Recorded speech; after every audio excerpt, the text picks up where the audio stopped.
Welcome to Story Craft Portal, where every tale isn't just told, it's deeply felt. Today, we bring you a real-life story that time couldn't heal. A prince frozen between life and death at the very edge of youth. A royal car crash, a mother who waits every single day, and a father whose prayers carry the weight of a kingdom's heartbreak.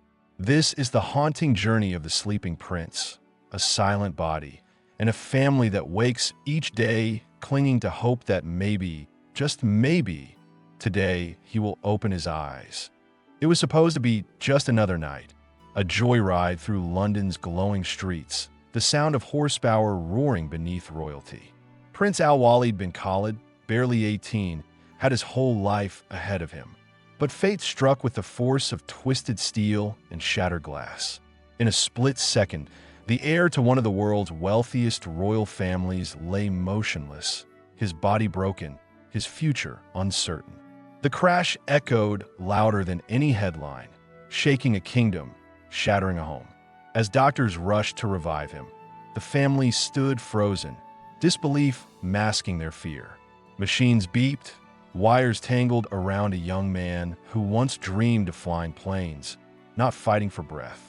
The news reached Riyadh like a thunderclap.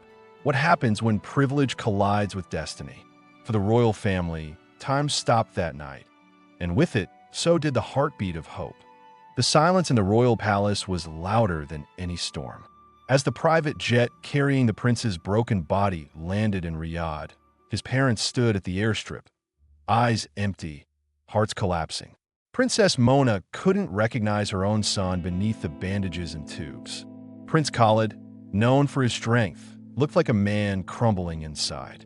They rushed him to the kingdom's top medical facility, but doctors only had one word: coma. The brain injury was severe, and survival wasn't guaranteed.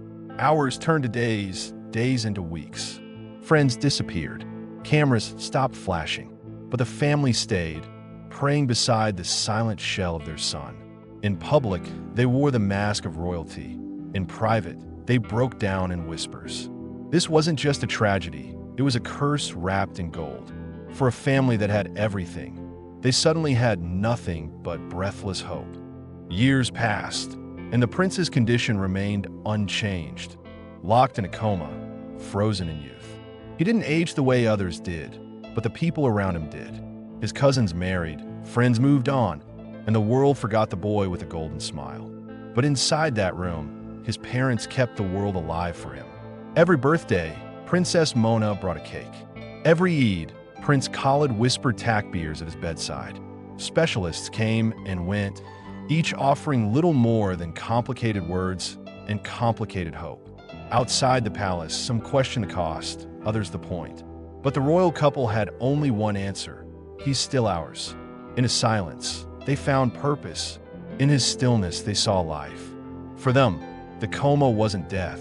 It was a long pause, waiting for the page to turn. But no one knew if the next line would ever come. Rumors began to swirl like desert winds. Some said the prince had moved. Others claimed he was brain dead. But no one truly knew. The palace, usually buzzing with protocol, now echoed with heavy silence and secret prayers. Princess Mona refused to leave his side, whispering lullabies from his childhood into his ears. She decorated his room with his favorite books, perfumes, even recordings of his laughter. He will come back, she told anyone who dared suggest otherwise. Prince Khalid visited imams, doctors, even spiritual healers. He begged for signs, paid for miracles. But the machines beeped the same rhythm. The prince still lost in sleep. The world forgot, but his parents remembered every smile, every word, every dream. The palace walls held history, but now they were soaked with heartbreak. No royal title could buy consciousness. Hope had become their only heirloom. Then one day, after 14 long years, something changed. It was a small movement, a twitch, a shift in the prince's head. The nurse froze. Cameras were rushed in. His mother, already seated at his side, broke into uncontrollable sobs. His father dropped to his knees in gratitude. The moment went viral across the Arab world. The sleeping prince moved. Some called it a miracle, others called it coincidence. But for the family, It was proof that his soul was still fighting. For the first time in years, hope wasn't just silent, it had a heartbeat. Experts reviewed the footage. Doctors hesitated to declare progress, but hearts didn't need science to believe. The palace buzzed with cautious celebration. The prince, who hadn't spoken a word in over a decade, had just whispered to the world, not with sound, but with life. The prince's movement reignited global attention. News outlets dusted off old footage, documentaries were re-edited, and social media exploded with prayers and conspiracy theories. Some claimed he was recovering, others believed it was staged. But behind the noise, the royal family returned to what mattered: waiting. Doctors from Germany, Japan, and the US flew in to examine him. The MRI showed faint sparks of brain activity, not enough to declare awakening, but enough to reignite hope. Princess Mona began reading him letters from his old-school friends, holding up photos of memories long gone. Prince Khalid instructed the staff to rotate his room's flowers daily. Let him see beauty when he wakes up, he said. For the first time, the palace allowed limited media access. The world watched with held breath. The boy they had forgotten was now everyone's son, asleep yet alive, surrounded by a kingdom's fragile hope. No one knew what the prince could hear or feel, but his mother believed he was dreaming. She often whispered to him, "Come back, Beta, we're still here." Once, his finger trembled slightly when she mentioned his childhood dog.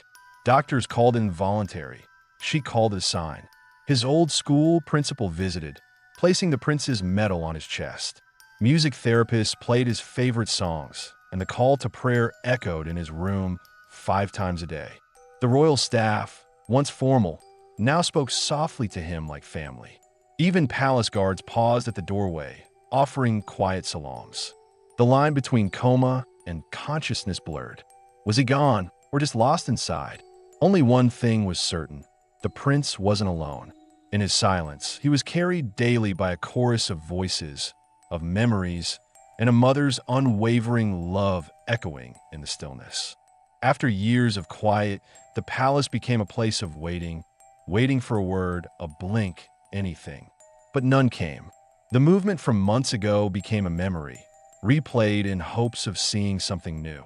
Princess Mona began sleeping in a cot next to her son's bed.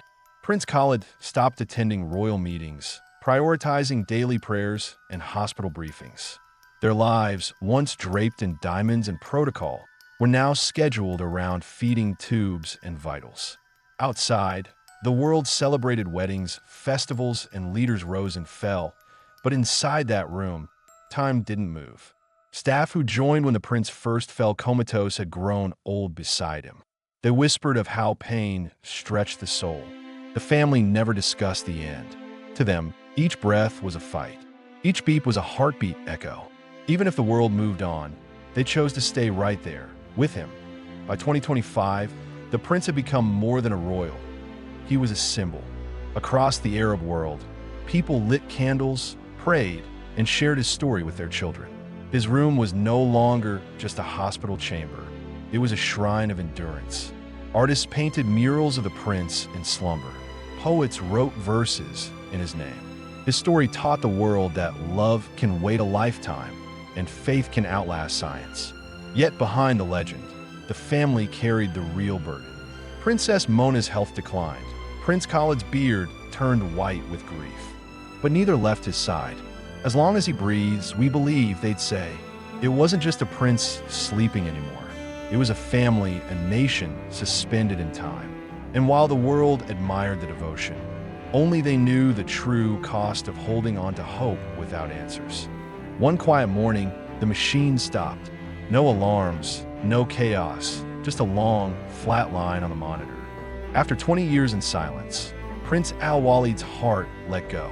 The palace released the news in soft words. The sleeping prince has returned to the stars. The kingdom mourned like never before. His room was turned into a memorial, filled with letters, drawings, and prayers from around the world.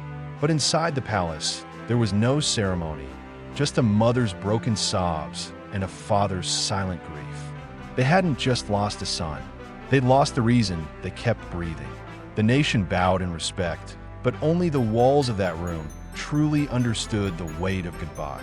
In the end, the prince didn't wake up, but he changed the world in his sleep. His silence taught a lesson no words could. And with that, the case was closed, but the story lived on.